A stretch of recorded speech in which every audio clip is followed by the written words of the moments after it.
Jadi saya, Bu Kurnia, itu sudah ketemu, satu lagi Dr. Resbon sudah ketemu ini. Dan Dr. Sutanto mengatakan, ini adalah surat pertama dan satu-satunya di negeri ini. Tidak pernah ada yang namanya surat keterangan dari berkas yang tidak lengkap. Gibran Raka Buming Raka itu tidak punya syarat, 10 syarat yang ada pada syarat-syarat ini, Dirjen Dikdasmen. Syarat-syaratnya jelas, termasuk raport 3 tahun berturut-turut ketika SMA. Dia nggak ada syarat itu, ya. Yang katakan jadi, siapa tadi? Sebentar, ini yang katakan Dr. Eko Susanto. Jabatannya apa? Sesmin Sekretaris Dirjen. Ada pernyataan tertulis? Ada rekamannya. Kalau ada pernyataan tertulis, kasih tahu dong. Jangan ngocos dulu. Ini Anda tuh nggak punya Ini kan data. kalau Saya ketemu orangnya langsung. Saya ketemu orangnya langsung. Ini dua orang ini kenapa mengganggu terus Iya ya. Kasih kesempatan. Punya data ini surat ini dipakai pada saat dia pencalonan wali kota. Oke, yang tanda tangan waktu itu Sesdirjen namanya Dr. Sutanto. Ya. Sekarang ketika dia maju wapres, yang tanda tangan siapa itu? Hanya kepala subbagian tata usaha. Orang subbagian tata usaha melegalisir. Harusnya dia ambil lagi surat keterangan ini. Nggak bisa legalisir surat keterangan kok dilegalisir. Ijazah itu dilegalisir boleh. Surat keterangan kok dilegalisir. Jadi jelas, sekali ini nggak bisa dibantah. Gibran tidak punya ijazah SMA. Tidak ada. Dan barusan, ini paling baru. Barusan dikatakan oleh Sri Sultan Hamengkubuwono ke-10 di pembicaraan kebudayaan kemarin pada saat menghadapi pada saat memperingati Sumpah Pemuda. Pendidikan tuh harus urut. Mau sekolah di luar negeri, kalau di dalam negeri itu harus Jawani, harus Indonesian. Pendidikan tuh harus urut. Semua yang ada di situ termasuk wakil rektor UGM hanya bisa nunduk-nundukin, ya. Clear dikatakan kemarin. Jadi harusnya kita juga tahu, Pak. Ini sedikit saya spill ya. Jadi itu adalah acara yang bagus. Jadi perlakuannya tidak sama ijazah dengan surat keterangan. Oh enggak, lain banget. Tidak bisa ijazah kok surat keterangan. Dan surat keterangan, entar nanti dulu. Surat keterangan ini memang ngaco. Dia nggak ketemu. Gua ngomong aja lu ngacoin gue kok. Saya ketemu langsung dengan Dr. Eko Sutanto. Ketemu langsung dengan Pak Awang yang itu ada di Kementerian Dikbud. Saksinya Bu Kurnia, ada juga Dr. Suruh buat surat dong. Ada juga. Udah, sebentar lagi akan ada semua. Udah ada. Dan nanti ini juga salah. Dia mengakui surat ini tidak ada dan tidak pernah ada. Jadi dia mempertanyakan ini dan sebentar lagi tergantung. Prof. Abdul Mukti, kalau Anda memang benar-benar jujur dan sesuai dengan cabut pernyataan ini dan kemudian dengan demikian Gibran itu tidak memenuhi syarat lagi dan dia layak dimakzulkan. Wakil Presiden Republik Indonesia memimpin rapat dengan membaca teks. Yang dipimpin itu ada jenderal, ada profesor, ada para intelektual dan pejabat-pejabat tinggi. Saya miris saya mendengar bahwa ternyata orang-orang ini kok berkenan ya dipimpin oleh orang yang tidak mempunyai kapasitas seperti itu. Dan ini representasi bangsa Indonesia mempunyai wakil presiden yang tidak mempunyai kemampuan, hanya sekedar memimpin rapat, bukan pidato. Itu harus pakai teks.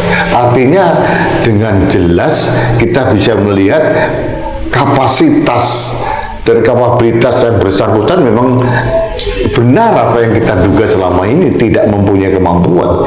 Ini yang disorong-sorong oleh bapaknya, dipaksakan oleh bapaknya yang bernama Jokowi untuk menjadi wakil presiden dengan mengotak-atik undang-undang, mengakali konstitusi melalui pamannya dan merusak demokrasi.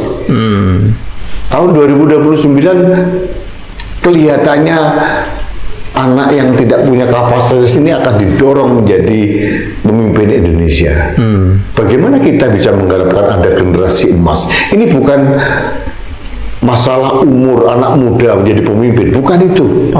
Kalau ada anak muda usia di bawah 40 tahun sekalipun mempunyai kapasitas yang luar biasa, kita akan mengakui kok, kita akan angkat jempol juga. Tapi kalau anak muda yang kebetulan dikarbit dan ternyata tidak mempunyai bahan dasar yang mencukupi untuk menjadi seorang wakil presiden dan dipaksakan seperti sekarang, bagi saya itu aib bagi Indonesia dan bencana bagi Indonesia. Beberapa hari yang lalu saya mewawancari anak muda umur 28 tahun. Saya pikir dia bangga terhadap adanya generasi muda, kelompok milenial yang menjadi pemimpin nasional. Ternyata tidak terjadi sebaliknya. Bahkan bagi dia itu seolah-olah mengubur demokrasi, karena demokrasi itu esensinya adalah kesetaraan akses dan kesempatan bagi siapa saja untuk menjadi apa saja. Dengan cara Jokowi membangun dinasti politik itu, otomatis mimpi anak muda itu hancur lebur karena kesalahan seorang Jokowi. Nah, ini saya ingin memberikan suatu landasan untuk kita diskusikan tentang kapasitas wakil presiden kita.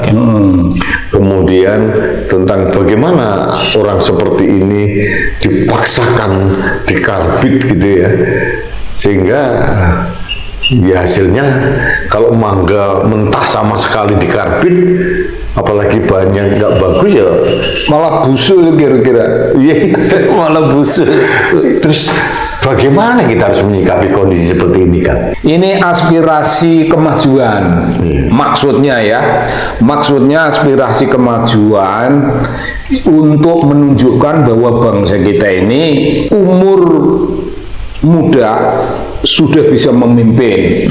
Itu sudah bagus untuk zaman ini, supaya janganlah pemimpin itu hanya yang sudah pada usia tertentu, itu dianggap bagaimanalah gitu kan cara berpikir mereka. Jadi milenial, yang namanya golongan milenial, malah golongan Z itu yang Gen Z itu kira-kira berharap lebih muda lagi. Enggak Bung, begini Bung, mari kita rasional. Bung Karno angkatan 45, Bung Hatta dan orang-orang pada zaman itu. Ya, Sahid itu Tan Malaka masih muda-muda juga. Muda itu muda. Tapi apa kemenangan mereka? Mereka itu membaca, Bung. Mereka itu terpelajar. Sekarang ini ada juga kalangan muda yang membaca, yang terpelajar, yang mungkin. Wakil Presiden Gibran diusulkan untuk turun jabatan. Forum Purnawirawan TNI secara resmi mengirim surat ke DPR dan MPR. Isinya mereka ingin mencopot Gibran dari jabatannya sebagai Wakil Presiden. Dasarnya putusan Mahkamah Konstitusi soal batas usia Capres-Cawapres yang katanya penuh konflik kepentingan. Mereka juga bilang proses pencalonan Gibran dianggap melanggar etika dan hukum. Nggak cuma itu, Gibran juga disebut-sebut terkait pemilik akun Fufu Fafa yang nyinyirin tokoh nasional. Semua itu cukup jadi alasan hukum, moral, dan kepatutan untuk usulan pemakzulan. Menurut kamu, apa Gibran pantas diturunkan? Jangan berharap Prabowo akan memperbaiki negara ini. Kalau Anda sebagai pendukung Prabowo masih percaya Prabowo mampu memperbaiki bangsa ini, saya percaya matahari timbul dari barat. Bang Syukur, ini pernyataan saya. Saya tidak punya harapan Prabowo memperbaiki bangsa ini, tidak. Bahwa dia yang dia lakukan adalah saya sampai pada level presiden, di CP saya sudah jadi presiden. Selebihnya dia tidak peduli sama kau. Kau mau mati ngos-ngosan kau tak peduli. Kau tukang ojek, kau sampai jam 2 pagi, 3 pagi ngojek, dia nggak peduli sama nyawamu. Bahkan dia nggak ngerti kau siapa. Ini fakta. Pernahkah kita menggumuli bagaimana buruh-buruh pertanian, bagaimana buruh-buruh perkebunan yang di Kalimantan, yang hidupnya penuh dengan intimidasi? Bang, fakta yang terjadi bang, rakyat Indonesia hari ini hanya hidup dari cari pagi untuk makan malam bang. Itu fakta bang. Cari malam untuk makan pagi bang. Mereka nggak punya mimpi anaknya sekolah di sekolah yang layak. Mereka nggak punya keberanian bermimpi bang. Jangankan terjadi, bermimpi saja anaknya menjadi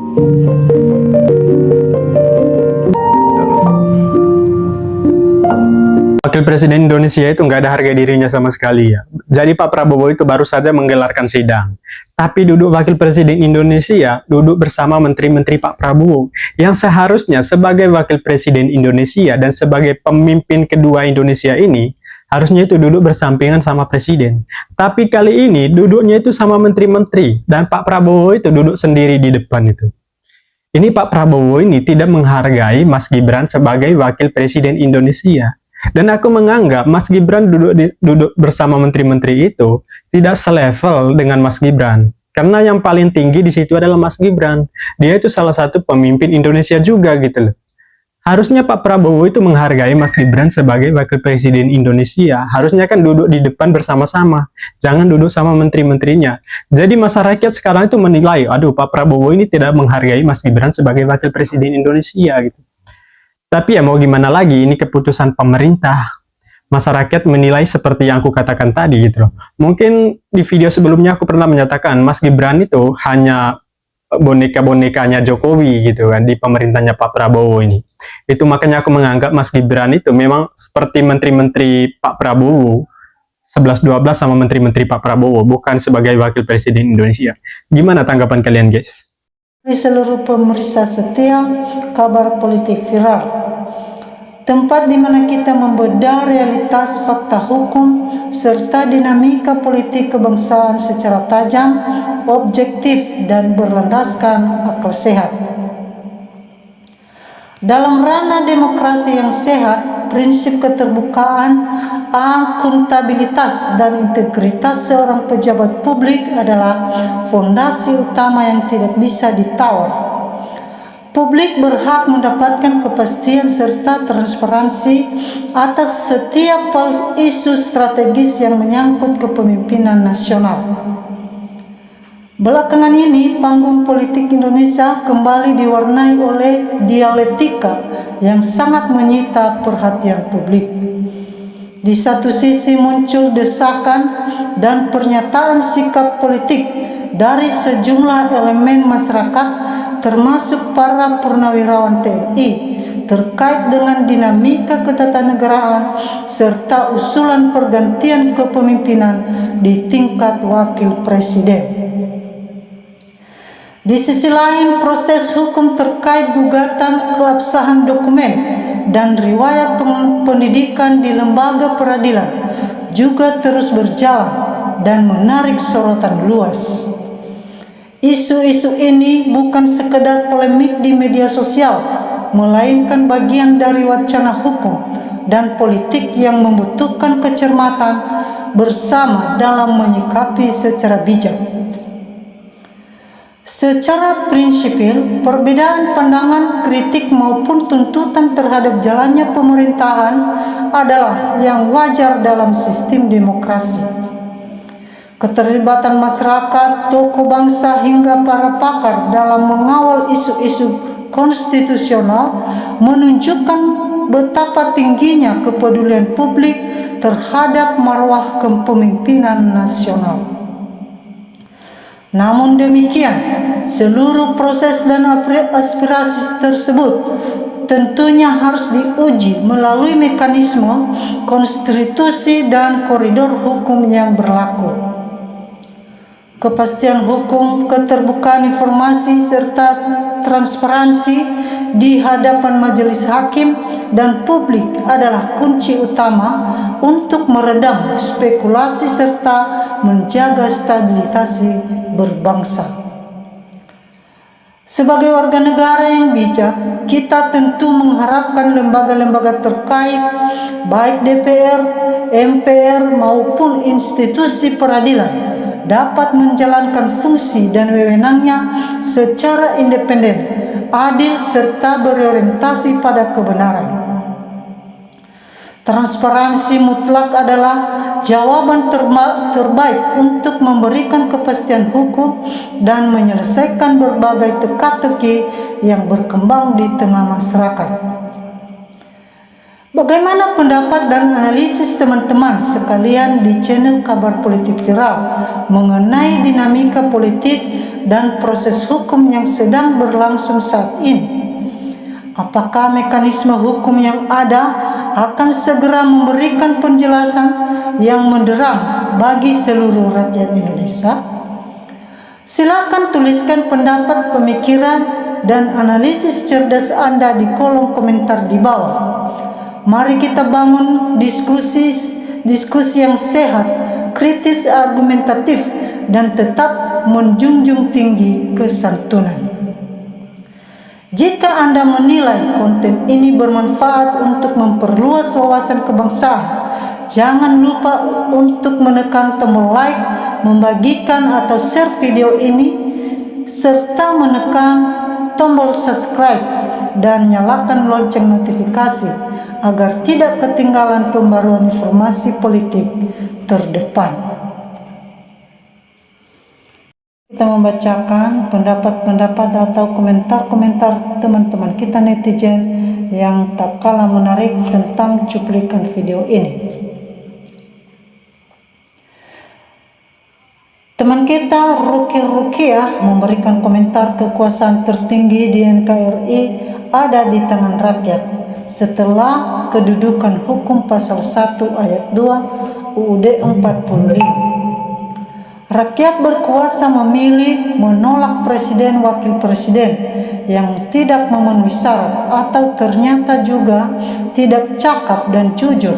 Itulah kekuasaan tertinggi, kedudukan rakyat sebagai bentuk tugas rakyat ikut melaksanakan pemerintahan pasal 1 ayat 2 Undang-Undang Dasar 45. Rakyat juga punya tugas kewajiban memberi kontrol kinerja pemerintah agar pemerintah tidak menyimpang jauh dari filsafat amanat kemerdekaan Pancasila dan Undang-Undang Dasar 45 pasal 28 ayat 3 Undang-Undang Dasar 45 yang diwujudkan dengan pesan, saran, nasihat, pendapat, peringatan. Itulah bentuk kontrol rakyat terhadap kinerja pemerintah. Teman kita Cek Dayat memberikan komentar, jangan biarkan hukum jalanan mengalahkan konstitusi. Teman kita Minuh Kaimira memberikan komentar, presiden tidak pernah peduli ke rakyat, wajib dilengsarkan. Teman kita Herlin memberikan komentar, wajib wakil presiden karena melanggar konstitusi. Teman kita Suha Sudirno memberikan komentar, kalau benar ini beritanya saya sangat bahagia. Teman kita Usepuki memberikan komentar, saya sangat setuju kalau dimakzulkan. Teman kita Yusbuk memberikan komentar, apakah ini akan benar-benar terjadi? Pasti rakyat akan bersyukur. Teman kita Indra memberikan komentar, cepat-cepat biar bangsa ini berjalan lancar. Teman kita Abdurrahmat Kuala memberikan komentar, secepatnya dimundurkan, bikin malu bangsa ini. Teman kita Agus Purwanto memberikan komentar, lebih cepat dimakzulkan akan lebih baik. Teman kita Edi Sardi memberikan komentar, alhamdulillah, ayo ya Allah wapres diganti.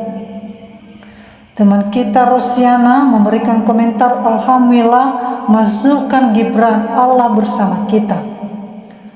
Teman kita Min Power memberikan komentar, cacat konstitusi, jangan. Kita Irawan Parfum memberikan komentar, rakyat sangat-sangat setuju Gibran segera dimakzulkan. Kita lanjut, teman kita Jurnani memberikan komentar, nggak punya malu Gibran. Teman kita Malik Aksegaf memberikan komentar, pemilu 2024 tidak sah, dipaksakan menang.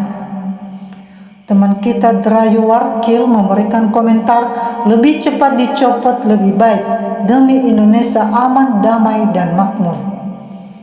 Teman kita Satrio Ponco memberikan komentar, alhamdulillah segera tumpas politik dinasti. Teman kita Omak Nisa memberikan komentar, alhamdulillah dimakzulkan. Teman kita Robin Yapti memberikan komentar, wapres tidak bermutu, wajib diturunkan. Masih banyak anak Indonesia yang cerdas dan berkualitas dan cinta tanah NKRI. Teman kita Sugiri memberikan komentar, betul sekali Bapak Prayitno. Teman kita Hermani Rahim memberikan komentar, cepat umumkan pergantian Wapres agar Indonesia damai. Teman kita Asam Kucing memberikan komentar, kalau Wapres dimakzulkan, alhamdulillah semoga Indonesia makmur.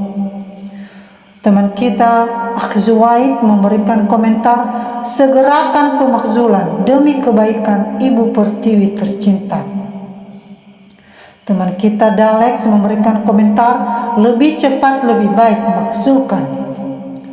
Teman kita Sutrina memberikan komentar, saya setuju banget. Teman kita Budi Warno memberikan komentar, kapan Konohan akan tentram dan makmur? Teman kita Misra Hadi memberikan komentar, saya setuju banget agar Indonesia makmur dan damai.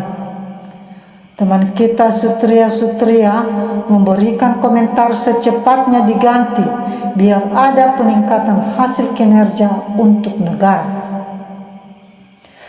Teman kita Wahyudi Supriyatino memberikan komentar, pernyataan kebulatan tekad Purnawirawan TNI supaya Wapres dimakzulkan nggak perlu sampai 2029.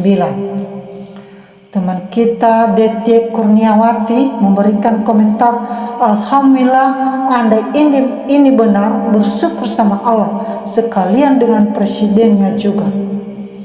Teman kita Mukhoris memberikan komentar, alhamdulillah jika Wapres Gibran diganti. Teman kita Tarwan memberikan komentar, sudahlah jangan diulur-ulur, kelamaan rakyat sudah bosan melihat pemimpin yang blow on. Teman kita Taufik memberikan komentar, semoga Gibran segera dimakzulkan dan semua keluarga Jokowi dan antek-anteknya segera dihilangkan dari pemerintahan Indonesia. Teman kita Karmini Oni memberikan komentar, alhamdulillah ya Wapres mengundurkan diri. Teman kita Epina Julisa memberikan komentar, lebih cepat lebih baik, ini negara bukan ketua RT, masih banyak yang cerdas, yang berpendidikan, SMP aja tidak tamat, gimana Indonesia mau maju? Teman kita Tatang Santana memberikan komentar, alhamdulillah NKRI aman. Teman kita Abang Supriyatono memberikan komentar, ini suatu cara buat jatuhkan presiden terpilih. Demikianlah teman-teman komentar-komentar dari teman-teman kita netizen. Terima kasih sudah mengikuti video ini hingga akhir. Salam NKRI harga mati.